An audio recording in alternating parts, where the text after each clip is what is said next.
When the silence of the night sky over Kashmir was broken on April 29, 2025, it wasn't by a sonic boom or a missile strike. It was broken by something far more historic and far more consequential. It was broken by a signal, the unmistakable electronic signature of an engagement that would redefine not only the military balance of South Asia, but the global perception of technological supremacy in the skies. On that night, under the cloak of darkness and the weight of decades of hostility, the air forces of India and Pakistan faced off in what would become the first known direct engagement between India's French-made Dassault Rafales and Pakistan's Chinese-built J-10CPs. And for the first time in the history of modern warfare, a Chinese-manufactured PL-15 air-to-air missile, long theorized, feared, and analyzed, was fired in active combat, not in a training range or a closed simulation, but in the real sky against a real Western adversary. The symbolic weight of that moment cannot be overstated. For years, Western defense analysts speculated about the PL-15. With its range exceeding 200 kilometers, active electronically scanned array AESA radar guidance, and two-way data link, the missile represented the cutting edge of Chinese aerospace engineering. But until that night, it had never been used in live combat.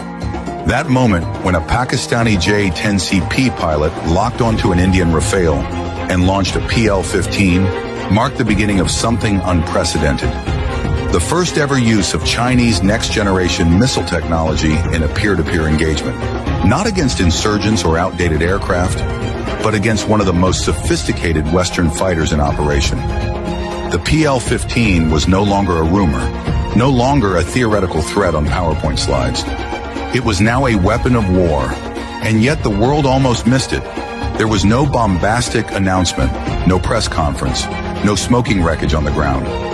What unfolded was a quiet but powerful shift, a stealthy chess move in the sky, where strategy, software, and split-second decisions changed the future of air power. It began with an incursion alert, Indian surveillance picking up high-speed targets crossing into contested airspace over the Kashmir region. Within minutes, Rafales were scrambled from bases in Ambala and Hasimara. These aircraft, gleaming symbols of Western aeronautical dominance, were equipped with the Spectra electronic warfare suite, Thales RBE-2 ASA radar, and the Meteor missile, until now considered the most lethal long-range air-to-air weapon in the region. The Indian pilots flew with confidence, experience, and perhaps an expectation of overwhelming superiority. But they weren't alone in the sky. Awaiting them on the Pakistani side were multiple J-10CPs, the most advanced frontline fighters in Pakistan's inventory.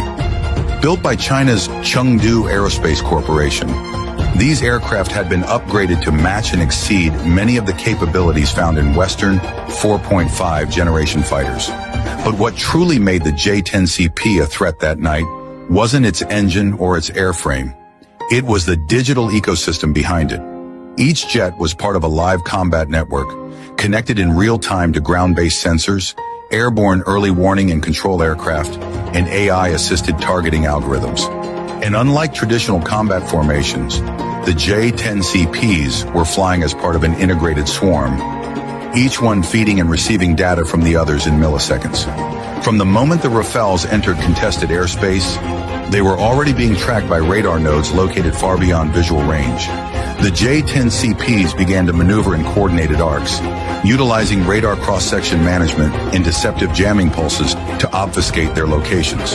The Rafales Spectra suite responded, trying to build a threat picture, but the clutter was overwhelming. Radar reflections bounced from false echoes. Infrared signatures faded and reappeared. Targets split and remerged. It was electronic ghosting at an unprecedented level. And at that moment, as one Rafale pilot attempted to establish a radar lock, the lock was lost. Then another. Then came the missile alert.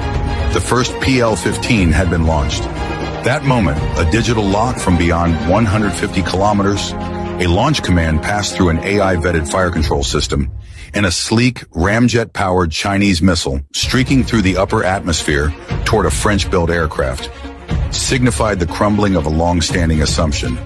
That assumption being that no non-Western air force could successfully use its indigenous weapon systems in real combat to challenge a frontline NATO standard fighter. The PL-15's guidance system, built on AESA radar, similar in class to Western systems, but tuned to operate in heavily jammed conditions, allowed it to maintain lock even under Spectra's defensive scrambling. For the first time, the French-Indian fusion of stealth, jamming, and sensor resilience faced a missile with equivalent, or possibly superior, electronic resistance. The Indian Rafale, evading at full throttle and deploying countermeasures, managed to break radar lock at the final moment, but not without consequence. The engagement disrupted the formation. Communications went dark. Indian pilots reported scrambled data links, delayed targeting information, and overlapping threat indicators. One pilot later recounted feeling like they were flying inside a maze of mirrors, never sure if what they saw was real or a decoy. The Rafales were forced to disengage, unable to effectively return fire.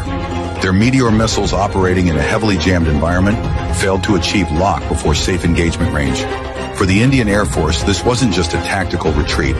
It was a strategic alarm bell, a wake-up call that their most advanced fighters could be challenged and even outmaneuvered by a digital combat system developed in China and operated by their regional rival. For Pakistan, this was more than a symbolic victory. It was a demonstration to their adversaries, allies, and global observers that they now possess the capability to challenge superior platforms using battlefield integration, electronic warfare, and next-gen missile technology. And for China, it was a moment of profound strategic validation. The PL-15, which had been touted for years as a rival to the Meteor and AIM-120D, had now tasted real combat. Even in a limited capacity, even without a kill, the message was clear. Chinese missile systems had arrived on the global stage, not as cheap alternatives, but as competitive instruments of high-end air warfare. In a single missile launch, Beijing had shattered decades of skepticism surrounding its aerospace claims. Around the world, military planners took note. From Washington to Paris, from Tokyo to Canberra, defense circles began urgently reassessing the threat posed by Chinese origin systems, not just in Chinese hands, but in the hands of their strategic partners. Nations operating U.S. or European aircraft now faced a sobering question. Could their platforms hold the line against next-generation Chinese missiles deployed by adversaries in complex electronic warfare environments? Could traditional dogfighting doctrines survive in a battle space where the kill chain is completed at 150 kilometers by software? This wasn't just about a missile. This was about the collapse of the Western monopoly on electronic warfare supremacy. The idea that only NATO standard